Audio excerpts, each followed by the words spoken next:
One thing I noticed in a couple of your later videos, and this ties into all the new hacks that you're doing, is in your fridge, you put a piece of red Yeah. plastic over the light to help with the blue light there at night. Talk more about that and then other things you're doing in the light realm to optimize that. Yeah.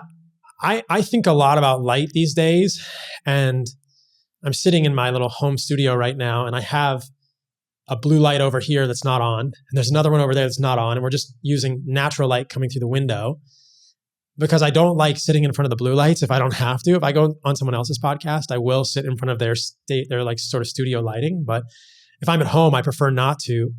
I've just found that my sleep is better, and generally this is sleep, when I avoid blue light, especially in the latter half of the day. We started recording at noon, my time locally, and I avoid light that's flickering too much. So those are two different things. Blue is obviously has to do with the sort of the distribution of wavelengths in light. And especially at night, it generally gets dark by around 6 o'clock here in Costa Rica year round because we're by the equator. So it never gets dark terribly earlier or later than that. So after it's dark, I will use only red lights in my house. And I'll really try to look at my computer less and less as I get close to when I go to sleep. I go to sleep pretty early, 8 or 8:30, because I get up early to surf in the morning. And I will try to be off my phone for at least an hour or two before I go to sleep. If you look at your computer versus your phone, they flicker at different rates. And flickering is this on-off oscillation of a light. So even though I can't see it, this screen that I'm looking at right now is flickering. My computer's flickering. My phone is flickering. The flicker on my phone, I think, based on my subjective experience, is particularly dysregulating for my circadian rhythm.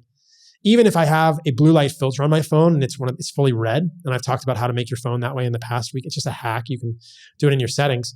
But even though it's fully red, I think the flickering of the phone still bothers me. And my suspicion here is that this is just a neurologic patterning from our history as humans. Flickering light is very dysregulating for our sympathetic, that is our fight or flight nervous system. If you're out in nature and you see flickering light, it's a fire. But it's not actually flickering. It's just sort of natural oscillation.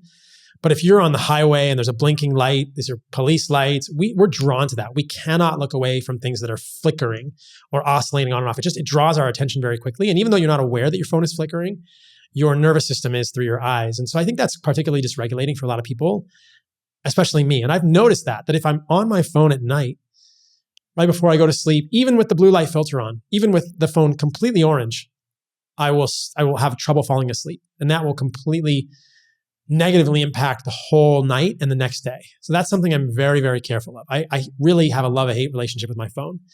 The computer flickers at a different rate. So the Retina display on a MacBook is much faster. And that seems to be better, perhaps because our body perceives as flickering less because it's such a fast flicker rate. But I am not so down the rabbit hole that I could tell you one flicker rate versus another, but I will tell you that the lights in your house flicker, especially blue lights, especially fluorescent lights, especially lights in the ceiling of your house. That's all flickering at night. And so I don't want any flickering lights. So the red lights that I have are zero flicker LEDs from a company that does that. So I have intentionally created a zero flicker red light environment in my house at night, and it's just more calming. I try to go to sleep at the same time every night so I can wake up to surf, because I find that if I vary my sleep time, that also negatively affects my circadian rhythm. And we know that if you vary your sleep onset time, that can negatively affect your metabolic health. So it's important to me, right? Because I want to show up well in the world the next day. I want to feel good when I'm surfing. I want to feel good for training, martial arts, podcasting with my team, business decisions. I very singularly hate how bad I feel when I haven't slept well. There's not a lot of inputs that negatively affect my life as much as that. No, I totally agree. So with the lights at night, you have your non-flicker red bulbs. I mentioned that strip that you put over your fridge, over the light in the fridge. Yeah, I should talk about that. Yeah, I totally. It's just red cellophane, like some thick plastic, like a thick piece of paper plastic that I got on Amazon. And I hate this when I travel because none of the fridges have this. And people say, why are you in your fridge at night? And I say, well, the sun goes down here at 6 o'clock. Everyone in the winter can understand this now who's in the Northern Hemisphere. We're all opening our fridges at night, and it's a small input, but it's a bright blue bulb right in my face, and it just feels offensive. So yeah, I covered it up as part of the whole protocol. No, you've inspired me to get one of those. You're going to love it. You mentioned the hack on the phone. I do that as well, where you can set it to triple click. Yes. And then the phone turns on an iPhone, it can turn totally red. Color filters. We'll put the details in the show notes for that. The other piece that you mentioned is your screen. Is there any software you use on your laptop to help with the light and the flicker? Iris, no affiliation, but I use Iris. I use that too. And I was curious because they do have a setting on there to help with flicker. I don't know if it totally nullifies it or it just helps, but interesting. That is a piece of that software. I didn't even know Iris had a setting for flicker. I'll have to look at that. I find, at least subjectively, that I'm less sensitive to my computer at night than I am to my phone. There's something about the phone, and I've tested this. So I have some friends in the space who have the meters. I don't have a flicker meter, but they brought, these meters, and they could test the phone flicker rate versus the computer flicker rate, and they're different. Something about the phone flicker rate is particularly dysregulating for me, and I think for a lot of people. But the phones, and I think this is intentional, actually. They're addictive. And I think one of the reasons that it's hard to look away from your phone is because it's flickering. So this is very, very intentional, I think, in the design of these manufacturers. Like, they want us looking at your phone. That's the whole point. You're supposed to get some sort of dopamine, some sort of a good feeling, or some sort of something that draws your eyes into the phone that you can't look away. And I think the flicker is very intentionally designed, because there is now a company, I'm friends with these guys, but have no formal affiliation, named Daylight. And they make sort of an iPad, but iPad is Apple. So they make a tablet that has zero flicker.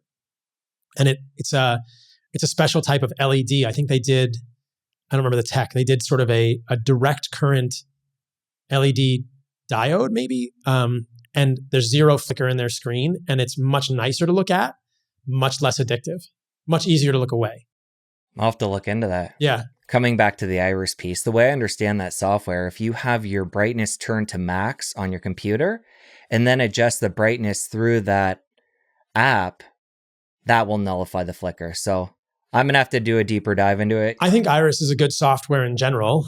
At night, they have a setting on your computer which just says sleep, and it really turns the color temperature down on your computer. And I'll have to look into the flicker, because I would like there not to be flicker in my computer. But again, I think because of the actual LEDs or whatever the technology is in the screen, I don't know if they can do that.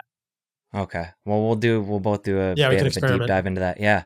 If you enjoyed that clip, you're going to want to head over here and catch the full episode. I'll see you over there. Excess linoleic acid in the human diet leads to excess linoleic acid in human cell membranes. And that creates an oxidative liability for us. It puts extra stress on the body. It's sort of like having extra dry wood around your cabin in the mountains and always running your wood burning stove.